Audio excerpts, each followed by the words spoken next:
Spring football practice is here. What can we learn? No person better to tell us than someone who's been through it all. You are Locked On Tar Heels, your daily podcast on the UNC Tar Heels, part of the Locked On Podcast Network, your team every day. Hey there, what's up? It's Saturday, March 23rd, 2024. Welcome into the Locked On Tar Heels podcast, the only daily North Carolina show out there. I'm your host, Isaac Shade, and you're joining us at the place to get your Tar Heels content every single day. Thanks for making us your first listen or watch, and a special shout out to all you everydayers out there. This episode is brought to you by Nissan. Are you the kind of driver that likes to push things a little further? You ever wonder what adventure might be waiting around the next corner? Well, take the Nissan Rogue or Pathfinder or Armada and go find your next big adventure. Check them all out today at nissanusa.com. Yo, it's Saturday. We're thick in the middle of March Madness, and so you probably expect to be coming in. You're like, hey, we might be talking about some Carolina, Michigan State. Not so. We have a show with that today with a crossover with myself and the host of Locked On Michigan State. And then we'll have a live postcast after the game later on today. But right now, we're talking football, Carolina Tar Heels football. Why? Because we're coming to the end of the first week of spring practice. So coming up today, what I want to do is bring in our guy, Denoris Searcy, Carolina football player, longtime NFL player, now just living the life, enjoying life, being a dad and hanging out. It's great. He's actually coming to us from California today. Denoris, so great to have you in, brother. Thanks so much for being here. Oh, man, it's a pleasure. Thanks for having me. Absolutely. So, folks, here's what we're going to do today. We want to talk a little bit just about spring practice, allow Denoris to kind of share some insight and wisdom of what we're expecting, what we look for.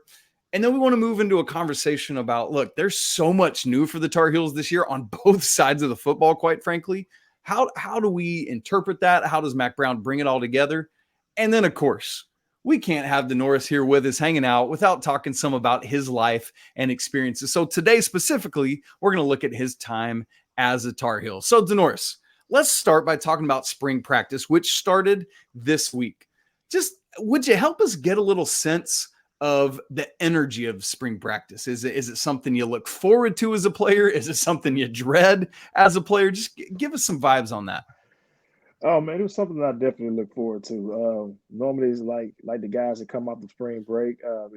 When you first get back off Christmas break, you got January, February, early March, where it's just all workouts and all school. Workouts and school every day.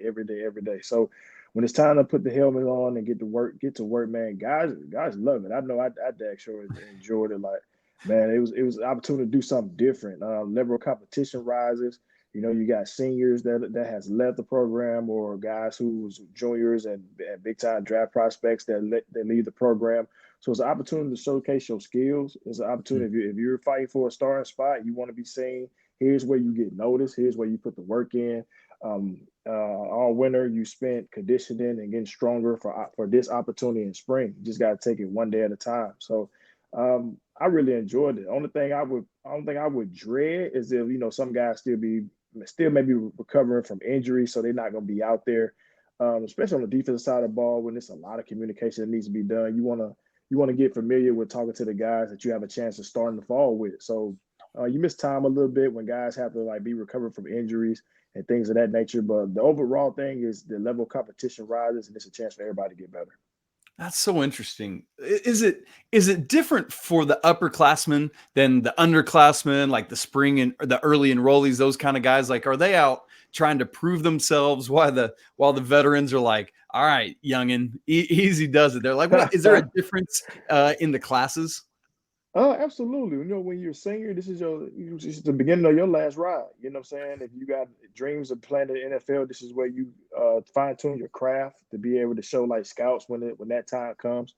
For the early enrollees coming in, it's a chance for you to prove why you was recruited. It's also give you a head start on the other signees that may waited to come in the summertime. You get a jump on the playbook early.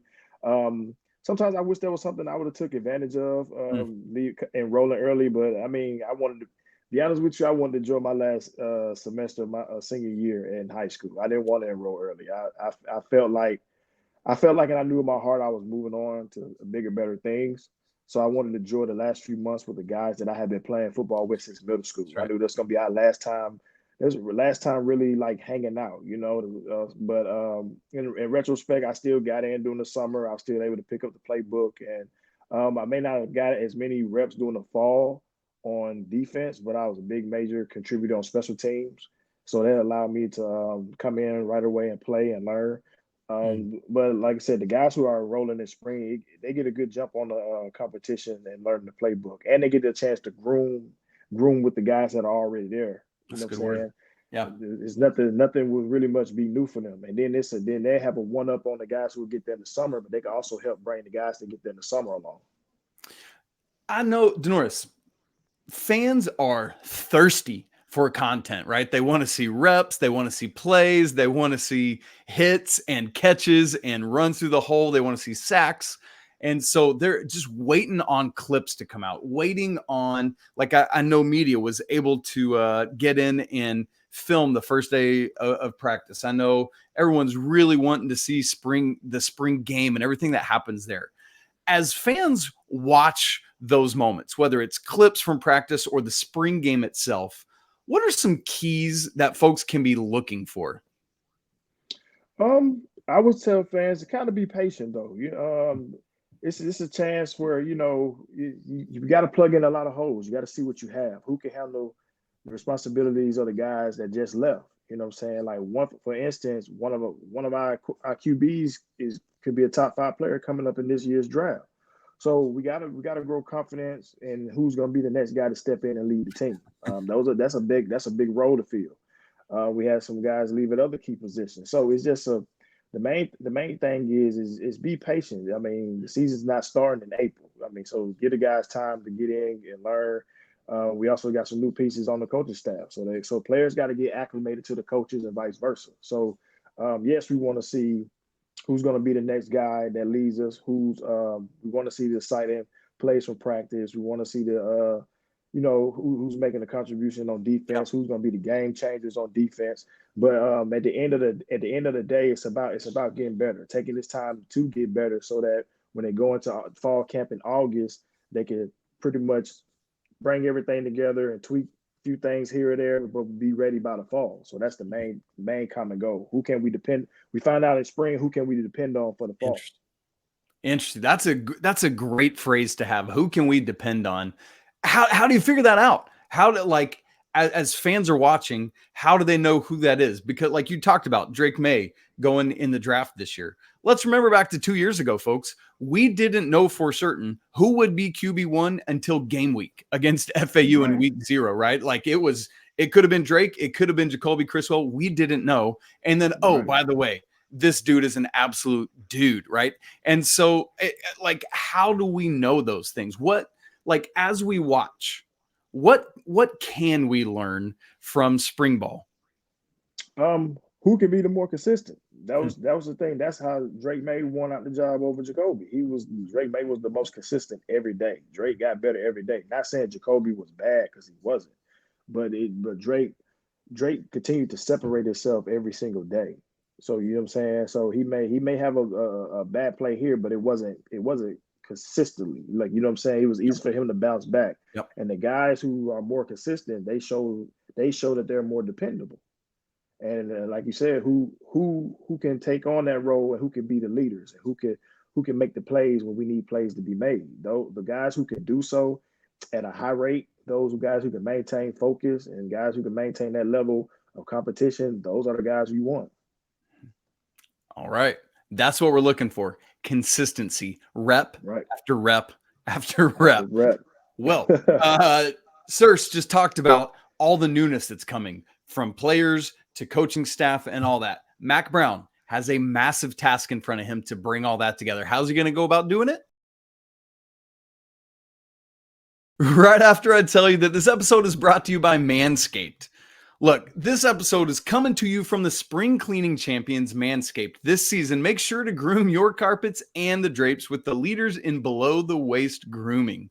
Embrace the season and join the 10 million men worldwide who trust Manscaped with our special offer. Go to manscaped.com and use code LOCKEDON for $20 off plus free shipping. Their 5th generation trimmer features 2 interchangeable next-gen skin-safe blade heads, a standard one for taking a little off the top and a new foil blade to go smooth wherever your heart desires. And spring cleaning doesn't just apply to the nether regions. Get the full grooming experience with Manscaped's signature Beard Hedger Pro Kit plus Handyman Electric Face Shaver. So whether you're looking to craft your signature look or clean up that neckline like I need to do, these are always the right tools for the job. So again, get 20% off and free shipping with code LOCKEDON at manscaped.com. Again, that's 20% off and free shipping with code LOCKEDON at manscaped.com. Nothing like a little spring cleaning in your pants. This episode's also brought to you by our friends at Game Time. Hey, do you need last-minute tickets to the basketball game literally later on Saturday as Carolina plays Michigan State? Maybe to the women's second game as they take on South Carolina. Woo, that is a matchup. Well, this team, you can go find these tickets at Game Time. No worries that you're late to the game because Game Time has got you covered. It's the fast and easy way to buy tickets for all the sports, music, comedy, theater, concerts, whatever near you. They've got killer last minute deals, all in prices, views from your seat, and a best price guarantee. And with all of that, Game Time is the only ticketing app that gives you complete peace of mind with your purchase. With zone deals, you pick the section and Game Time picks the seats for big time savings. So take the guesswork out of buying tickets with Game Time, where you can buy tickets with couple taps in just 2 seconds there. So download the Game Time app, create an account, and use code LOCKEDON for $20 off your first purchase. Again, that's Locked On for $20 off your first purchase after you create an account. Terms apply. Download Game Time today. Last minute tickets, lowest prices guaranteed. It's great to be joined by Denora Searcy today, our guy Circe, as we're talking a little spring football action. And we just talked about just some kind of big picture stuff as we start thinking about spring practice. We'll get into positions and other stuff in another show and new coaches and things like that. But Circe, right now, I just want a big picture, the newness. Because for Mack Brown, he's got new players at new positions, as you were just talking about, on both sides of the ball. He's got new coaching staff in new places. And so at a big picture umbrella level, how does he go about getting all of these new faces in new places on the same page? Well, one thing for sure, he's a heck of a coach. He does a good job. He does a good job with bringing guys together that he's either worked with them before some other places, or he knows somebody that works with him. So that's his main thing. And as a head coach, that's one of the toughest things I've come to realize and notice. You always want people around you that you could trust to get the job done, for one, and that they're easy to work with because you're going to see them every day. So once you see them every day, y'all comfortable being around each other, y'all having fun. But the main objective is to get these kids to graduate, get these kids ready and prepared to win and possibly move on to like future jobs and future opportunities as themselves. Is very important. And the guys he put in place, they all bring experience to the table. Some of the coaches even came from college. So I believe when you have coaches on, they have number one experience. They have the credentials. Like I said, they've worked with both college and NFL. Some of the coaches on the staff have worked with some of the guys' favorite NFL players. So they're gonna listen. They're gonna pay attention. You know what I'm saying? I sure would. I sure did when I was in college, and I knew this guy coached guys that I grew up watching. So I knew they absolutely knew what they was talking about. So guys be more in tune, and that is the perfect ingredients for a great coaching staff. When you have that type of camaraderie and you have that type of ingredients and mixture of people that's there and they get along, first and foremost, it's not a offensive coaches against the defensive coaches and vice versa. They're all together on the one goal. And it's like I said, at the end of the day, it's about winning and producing a good product that fans can enjoy, the alumni can be proud of, and I believe he's doing that. Man, and I think I love what you said about those resumes, the pedigree that these coaches bring, because I think so many people start wondering, like, all right, these new coaches are coming in, and you've got guys that are coming back for third, fourth, fifth year, whatever, right? Like, so how do they get by? How do these coaches get buy-in from these dudes? And that's why you see when a new coach is hired, and it's like, here's everyone he's coached, here's everyone that's been under his tutelage. That's why. It's because when I've seen Right. this coach train this guy that I think is awesome, then I want to buy in. Like, is that a real and legitimate thing?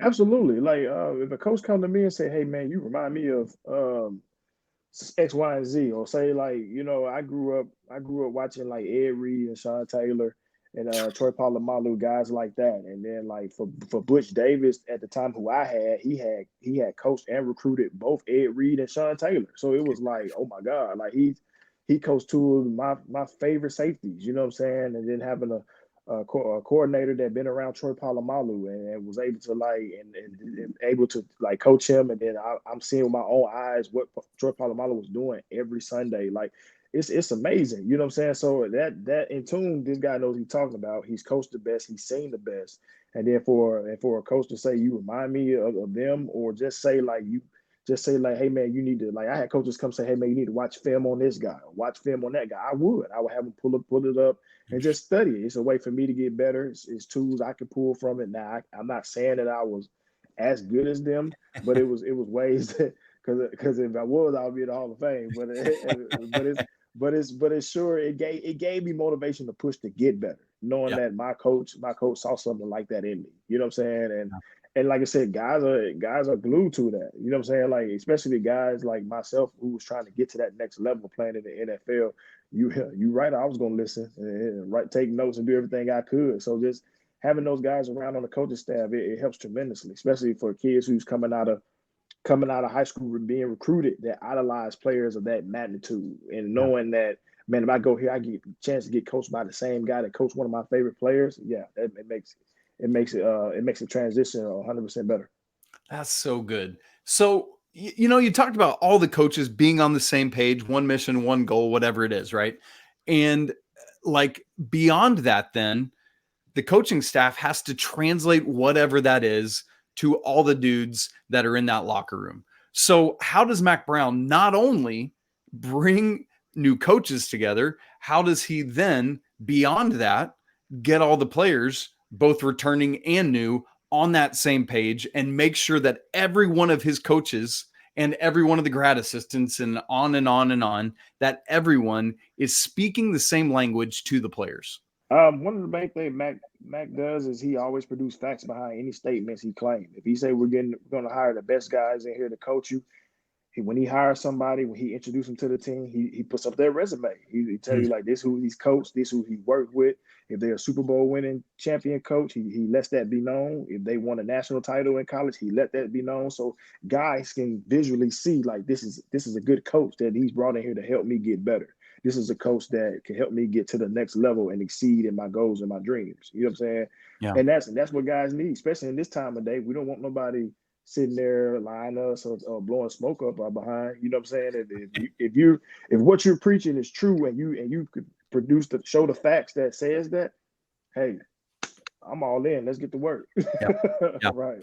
Man. So how, as part of that, because there are probably every player that's coming in, early enrollee, whatever it is, was the best player, not only on their team, but probably in their region, all around. So how do you also get all those egos to be bought in and realize like, hey buddy, I know you were the man and you won homecoming and you were the prom king and all that. Welcome to the locker room, because that's everyone in here. How do you sell that message?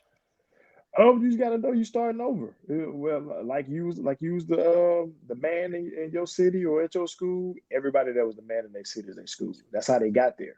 So you got to eat a little bit of humble pie, but you take it. You continue to get better. You continue to work, because the work will eventually separate itself. We'll see who's fit to lead us. We'll see who's fit to fill those roles and be number one on the depth chart, or who's going to back up who. the work will speak for itself. Now, you still got some guys that are freakish athletes that can still get the job done, but mostly hard work will pay off anyway. So, in the long run, if you're willing to put the work in, you're willing to get the coaching, do the little things that get you better. I mean, that's all. What more can you ask for? Nothing. That's the answer to Right. that, my man. Love it. Now, Denoris had a great experience in Chapel Hill. And so we got to spend some time talking about that. So here in just a second, I'm going to ask Sirs if he'll share a story or two with us from his time in Chapel Hill. Don't worry. This isn't a one-off. We're going to have multiple opportunities to hear more about this man and his life in Chapel Hill and NFL and all. But today we're going to start in Chapel Hill a little bit. We'll get to that conversation in just a second. Right after I tell you that this episode is brought to you by Nissan with our March Madness bracket highlight. Each week, we're picking one team that stands out, a team that's pushed it further than the rest. Just like any of the all-new 2024 Nissan SUVs, these guys were able to take it to the next level. And this week, that is the Yukon Huskies, who obliterated Stetson on Friday. They can only be described as an Armada. This top-seeded team is as hardcore as it gets out there, so it's no wonder they landed the top overall seed in the 24 NCAA tournament. They're one of the favorites to win it all, despite four of the 6 Power 6 conference champions standing in their way in the East region, although Auburn lost earlier on Friday, we should add. So go take the Nissan Rogue or Pathfinder or Armada and go find your next big adventure. Shop NissanUSA.com. All right, gang, it's been fun talking with Sirs about spring practice and bringing all the new faces together, but we need to have a little bit of some story time right here. So, Sirs, I'm just going to hand the mic over to you and just let you share a memory or two from Chapel Hill days. All right. I actually got. I can share 3 real quick. I can share football. I can share a non-football, and I can just share something crazy I seen. So okay. Love it. One of my greatest football memories it had to be like my sophomore year. Notre Dame came to town. They was ranked number 11th. We was ranked number 17th, I believe. Cam Saxon was our quarterback. Notre Dame was stacked with Jimmy Clausen and Mike Floyd, Golden Tate. And it was a primetime ABC game. And Butch, at the time, Butch Day was always like, when you got the blimp in the sky, everybody's watching. Those type of games we want to play. So I remember we was coming out. We warmed up, went in the tunnel, and came out. I'll never forget. I was on the opening kickoff, and he was like, "You got the blimp. Everybody's at home watching this game right here. So let's go out there and prove and show who we are." You know what I'm saying? And man, it was a back and forth game, and we ended up beating them. And then for me, growing up, seeing like how much hype Notre Dame got, man, it was amazing for us to win and beat them at home. The only thing would have made that better if we didn't have those hedges around the field at the time, and the student section would have been able to storm the field. That would have been great, because I've never been a part of a field storming. So that would have been so awesome to experience, like the fans coming out of the student section and running on the field. But at the end of the day, we got to win over Notre Dame. So I can always say I'm 1-0 against Notre Dame. Man, I love that. I've never heard that from Butch Davis saying that about the blimps in the sky. Everybody's watching, man. Everybody's watching this game. That would get me so amped, dude. I'd be like, let's go. Right? That's incredible. Oh my God. So story number 2 was NCAA UNC's basketball season 08-09 when we won the national title. And I stormed Franklin Street, and it was the first time I stormed Franklin Street. We won the natty. Like, I was standing on the south of campus. We ran from the south of campus all the way to Franklin Street, and I wasn't even tired. Maybe it was crazy shape we was in. I don't know what it was, but we wasn't even tired. But to see that many people out there on Franklin Street jumping over like bonfires, people was ripping down the street signs and surfing on the signs. There was a dude on the roof of top of the hill, man. It was crazy. I was looking around like, man, it can't be this many people that go to this university. These got to be people from the neighborhood or whatnot, but it was literally people from the university. And what made it even better, every professor canceled class for the rest of the week. So for the rest of that week, all we had was workouts in the morning, and then we was off the rest of the day. So it was crazy, man. We didn't have. Yeah. So we celebrated all week, man. That was one of the most funnest weeks ever. For one, our school winning the natty, which I got to experience it. prime program, winning the national title. You know what I'm saying? I wish we could have done it in football, but to be a part of the celebration, man, that was crazy. That's something I'll never forget. Yeah. And then also another. And you didn't have class. I'm like writing Tyler Hansborough a thank you card for that one. You know what I'm saying? Right. Oh my God. That was such a crazy moment. Like you said, because I woke up when I got back to the room that night, I said, dang, man, we gotta get up for class in the morning. Then I woke up the next morning and was checking email, and they were like, all the professors were like, cancel, see you guys Monday. You know what I'm saying? Like, unless you had a test or turn in a paper, any of you had to turn in a paper, teachers was like, it's a drop box outside the door. Just make sure you turn your paper in the drop box outside the door, and you are good to go for the day. So I remember I left my room one time that week, and that was to go turn in a paper and come back to the room and lay down after a workout. That was all I did for the remainder of that week. You know, the championship game on Monday. So that's right. So Tuesday, Wednesday, Thursday, Friday. Oh my God, it was. Whoo. Let's go. Thank you, Ty Lawson. Thank you, Wayne Ellington. Right. We love you. Yes. Right. Oh my goodness. All right. Story number 3. My first experience of Halloween on Franklin Street, seeing that many people in costumes. I heard it was big. I didn't know 6,000 people big. 6,000 people on Franklin Street with costumes. Dude, I saw some of the craziest costumes ever. That was amazing. And that was freshman year. By my senior year, I seen it was a dude out there on Franklin Street dressed up like me. He had the UNC uniform on. I don't know where he got the jersey from. It was a 21 jersey. He had his eye black on like I wore my eye black. He had his wristbands on his arm like I wore my wristbands. He had gloves and everything. And he said he was me. I said, oh my God. I had dreads in my hair at the time. He had fake dreads in his head. I said, oh my God. Like it was kind of creepy a little bit, but it was fun. Like I was like, man, that's crazy. Like, you know what I'm saying? Like somebody even dressed up like me on Halloween. That was insane. But overall, it was a good experience. Did you get a picture with him? I did, but at the time, I don't even think it's like somewhere on Facebook. Yeah. So it's somewhere on Facebook. I'm for sure because he was dressed up like me, and his friend was dressed up like Kendra Burton. Yeah, that's awesome.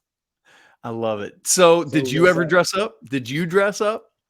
No. I would put on regular clothes and go out there. I would never dress up. I mean, I dress up now with my kids. You know what I'm saying?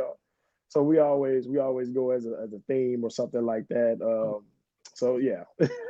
God, those are great memories. All right, 3 great stories, Serge. Thank you so much for sharing those. Folks, been so great to have Denora Cersei with us today. Again, as I said, we'll do this more, so buckle up, be ready. If you've got questions you want to ask or anything, we can certainly throw some questions Cersei's way, but as spring practice keeps going, we'll be unpacking more of those things, some high school memories. We'll obviously get to NFL stuff, but I just want to have opportunities to talk more football, and Cersei's the man to help us do just that. So, folks, thank you so much for tuning in with us on the weekend. Great to hang out and be together, talk some football in the middle of March Madness. As always, a great time. We're going to talk again soon. If you're not part of the Locked On Tar Heels Discord community, you're missing out. The link's in the show notes. Come join us. It's free to do. We'd love to have you. If you haven't subscribed to the show on video and audio, you should do that. Just hit that subscribe button. So simple. If you don't get notifications, hit that little ring bell, because when I go live after a game or something like that, it'll let you know and you can tap right in. Y'all, it's always a great day to be a Tar Heel. We'll talk later today after the basketball game, live postcast reaction, win or lose. But until then, peace.